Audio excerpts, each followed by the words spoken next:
नमस्कार, यशोम में आपका एक बार फिर से स्वागत है। आज का संवाद है अहंकार पर अरमान की बलि। यशोहम का यह एपिसोड श्रद्धांजलि है भारतीय छात्र नवीन शेखरप्पा को, जो रूस यूक्रेन युद्ध की बलि चढ़ गए। ये समाचार सुनकर के क्या हालत हो रही होगी उन हजारों भारतीय छात्र छात्राओं की, जो भूखे प्यासे सुरक्षित निकल जाने की चाह में पल पल जीवन से संघर्ष कर रहे हैं। उन लाखों परिजनों का मन किस पीड़ा से गुजर रहा होगा जो इन हजारों छात्रों से जुड़े हुए हैं। दोनों देश युद्ध में मरने वालों की संख्या मात्र गिना रहे हैं, किंतु एक इंसान गणित की एक संख्या मात्र नहीं होता है।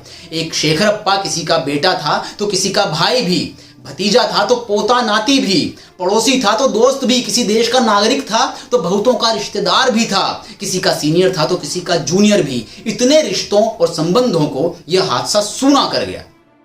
अहंकार पर कितने अरमानों की बलि चढ़ेगी, यह सोचने का यही सही वक्त है।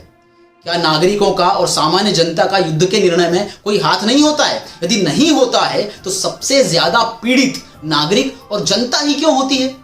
युद्धरत राष्ट्रपतियों में से किसी का पुत्र यदि बलि चढ़ जाए तो क्या वे उसी हाव भाव के साथ में राष्ट्र को या किसी सभा को संबोधन करने की स्थिति में होंगे जिस उत्साह और विश्वास के साथ में वो अभी कर रहे हैं?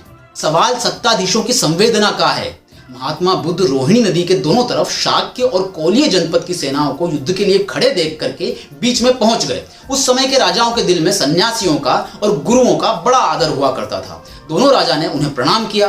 भगवान बुद्ध ने पूछा कि युद्ध का कारण क्या है? राजाओं ने एक साथ उत्तर दिया, रोहिणी नदी का पानी। महात्मा ने कहा कि जल तो जीवन देता है, जीवन लेता नहीं है। रोहिणी नदी का पानी अभी तक दोनों राज्यों को धन धान्य से संपन्न बना रहा था, अचानक क्या हो गया? हे राजन, तुम दोनों सही कारण बताओ।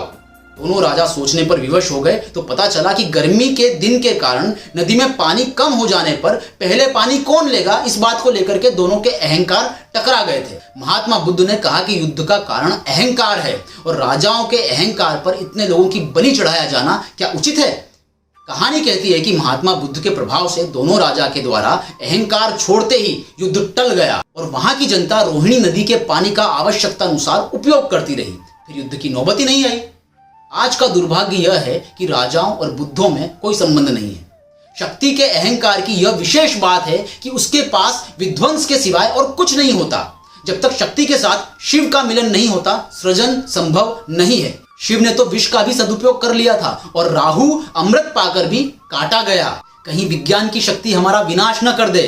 अतः यह वक्त विश्व के सभी नागरिकों के लिए परमात्मा से प्रार्थना का और अपनी एकजुटता प्रदर्शित कर शांति स्थापना हेतु आवाज उठाने का वक्त है।